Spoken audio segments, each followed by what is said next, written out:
దీన్ని ఇప్పుడు మీరు రైట్ సైడ్ చూసారంటే 6 నెలలు ఇది అలాగే ఉన్న టాప్ సాయిల్ అంతా వెళ్ళిపోయిన ల్యాండ్ని ఇంత గ్రీనరీ క్రియేట్ చేసాము.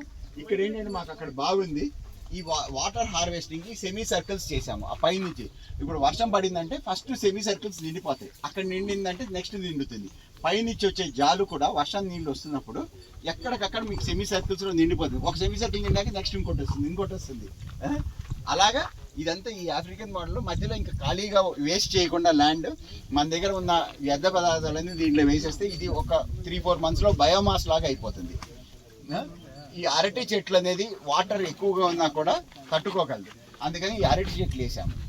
ఈ అరటి చెట్లు మనకి ఎంత వచ్చినా కూడా అరటి రిచ్ ఇన్ పొటాషియం.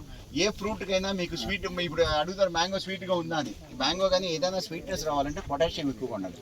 మనం స్వచ్ఛందంగా పొటాషియం చేసుకోవాలంటే ఈ అరటి గెల వచ్చాక, లేకపోతే అరటి చెట్టు సరిగా లేదన్నా కూడా ఇదంతా తీసి ఆవు మూత్రంలో నానబెట్టుకుని ముక్కలు చేసేసుకుని చెట్లకి ఇచ్చేసేయండి. మీ పండ్ల చెట్లన్నిటికీ స్వీట్నెస్ వచ్చేస్తుంది. స్వీట్నెస్కి అరటి ఒకటి, టొబాకో ఒకటి. టొబాకో ఆర్గానిక్లో యూజ్ చేద్దామా వద్దా అనేది ఇది డిఫరెన్సెస్ ఉంది. అరటి వెరీ చీప్ సోర్స్. ప్రతి అరటి చెట్ల పిలకలు వస్తూ ఉంటుంది, కొంచెం పెరగంగానే తీసి ఆవు మూత్రంలో కొంచెం నానబెట్టేసి చెట్లకి ఇచ్చేసేయండి. వెరీ చీప్గా మీరు మంచి రుచికరమైన పండ్లని పండించడానికి ఆస్కారం ఉంది. ఇవన్నీ ఇది ఒక వాటర్ హార్వెస్టింగ్. ఎక్కడికక్కడ వాటర్ నిలిచిపోతుంది.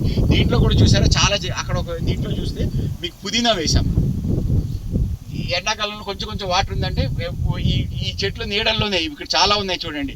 అరటి ఉంది, పపాయ ఉంది, సొరకాయ ఉంది, తర్వాత దోసకాయ ఉంటుంది, పుదీనా ఉంది, కొత్తిమీర తీసి అలా చాలా రకాలుగా చెట్లు వేసాం.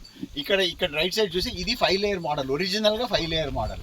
ఒరిజినల్ 5 లేయర్ మోడల్లో ఈ పందిరి ఇవి లేవు. దాన్ని ఎప్పుడు కూడా ఒక థియరీ, ఒక సబ్జెక్ట్ కాన్సెప్ట్ ఇస్తారు. సుభాష్ పాలేకర్ గారు మన గురువు గారు ఇచ్చింది ఒక కాన్సెప్ట్ ఇచ్చారు. ఆ కాన్సెప్ట్ని మీరు మీ పొలంలో మీరు ఎలా అడాప్ట్ చేసుకుంటారనేది ఇంపార్టెంట్. అది ఏది కూడా బండగా మనం ఫాలో అవ్వాల్సి లేదు. వాళ్ళు ఒక దారి చూపించారు, ఆ దారిని మనం ఎలా అడాప్ట్ చేసుకుంటాం. వాళ్ళు చెప్పిన దానికన్నా ఇదిగోండి ఇప్పుడు ఈ చివర్లో ఈ కడ్డీలు పెట్టేసి ఇక్కడ పందిరేసాము.